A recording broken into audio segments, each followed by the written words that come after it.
एक वन प्रदेश में एक बहुत बड़ा तालाब था। हर प्रकार के जीवों के लिए उसमें भोजन सामग्री होने के कारण वहां नाना प्रकार के जीव, पक्षी, मछलियां, कछुए और केकड़े निवास करते थे। पास में ही बगुला रहता था, जिसे परिश्रम करना बिल्कुल अच्छा नहीं लगता था। उसकी आंखें भी कमजोर थीं। मछलियां पकड़ने के लिए तो मेहनत करनी पड़ती है, जो उसे खलती थी। इसलिए आलस्य के मारे वह प्रायः भूखा ही रहता। एक टांग पर खड़ा यही सोचता रहता कि क्या उपाय किया जाए कि बिना हाथ पैर हिलाए रोज भोजन मिले। एक दिन उसे एक उपाय सूझा तो वह उसे आजमाने बैठ गया। बगुला तालाब के किनारे खड़ा हो गया और लगा आंखों से आंसू बहाने। एक केकड़े ने उसे आंसू बहाते देखा तो वह उसके निकट आया और पूछने लगा, मामा, क्या बात है, भोजन के लिए मछलियों का शिकार करने की बजाय खड़े आंसू बहा रहे हो? बगुले ने जोर की हिचकी ली और भर्राए गले से बोला, बेटे, बहुत कर लिया मछलियों का शिकार। अब मैं ये पाप कार्य और नहीं करूंगा। मेरी आत्मा जाग उठी है, इसलिए मैं निकट आए मछलियों को भी नहीं पकड़ रहा हूँ। तुम तो देख ही रहे हो। केकड़ा बोला, मामा, शिकार नहीं करोगे, कुछ खाओगे नहीं तो मर नहीं जाओगे। बगुले ने एक और हिचकी ली, ऐसे जीवन का नष्ट होना ही अच्छा है बेटे, वैसे भी हम सबको जल्दी मरना ही है। मुझे ज्ञात हुआ है कि शीघ्र ही यहाँ 12 वर्ष लंबा सूखा पड़ेगा। बगुले ने केकड़े को बताया कि यह बात उसे एक त्रिकालदर्शी महात्मा ने बताई है, जिसकी भविष्यवाणी कभी गलत नहीं होती। केकड़े ने जाकर सबको बताया कि कैसे बगुले ने बलिदान व भक्ति का मार्ग अपना लिया है और सूखा पड़ने वाला है। उस तालाब के सारे जीव, मछलियां, कछुए, केकड़े, बतख व सारस आदि दौड़े दौड़े बगुले के पास आए और बोले, भगत मामा, अब तुम ही हमें कोई बचाव का रास्ता बताओ। अपनी अक्ल लड़ाओ, तुम तो महाज्ञानी बन ही गए हो। बगुले ने कुछ सोचकर बताया कि वहां से कुछ कोस दूर एक जलाशय है जिसमें पहाड़ी झरना बहकर गिरता है। वह कभी नहीं सूखता। यदि जलाशय के सब जीव वहां चले जाए तो बचाव हो सकता है। अब समस्या ये थी कि वहां तक जाया कैसे जाए।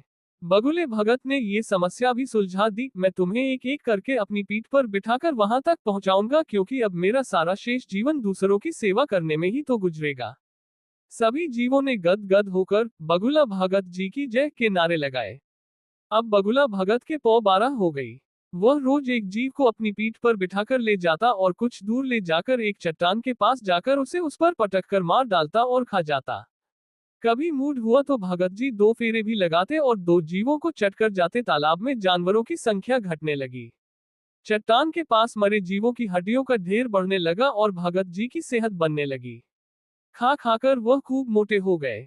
मुख पर लाली आ गई और पंख चर्बी के तेज से चमकने लगे। उन्हें देखकर दूसरे जीव कहते, देखो, दूसरों की सेवा का फल और पुण्य भगत जी के शरीर को लग रहा है। बगुला भगत मन ही मन खूब हंसता। वह सोचता कि देखो दुनिया में कैसे कैसे मूर्ख जीव भरे पड़े हैं, जो सबका विश्वास कर लेते हैं। ऐसे मूर्खों की दुनिया में थोड़ी चालाकी से काम लिया जाए तो मजे ही मजे हैं। बिना हाथ पैर हिलाए खूब दावत उड़ाई जा सकती है। बहुत दिन यही क्रम चला। एक दिन केकड़े ने बगुले से कहा, मामा, तुमने इतने सारे जानवर यहाँ से वहां पहुंचा दिए, लेकिन मेरी बारी अभी तक नहीं आई। भगत जी बोले, बेटा, आज तेरा ही नंबर लगाते हैं, आजा मेरी पीठ पर बैठ जा। केकड़ा खुश होकर बगुले की पीठ पर बैठ गया।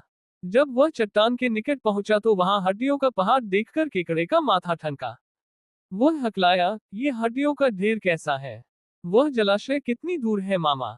बगुला भगत ठा ठा करके खूब हंसा और बोला, मूर्ख, वहां कोई जलाशय नहीं है। मैं एक एक को पीठ पर बिठाकर यहाँ लाकर खाता रहता हूँ।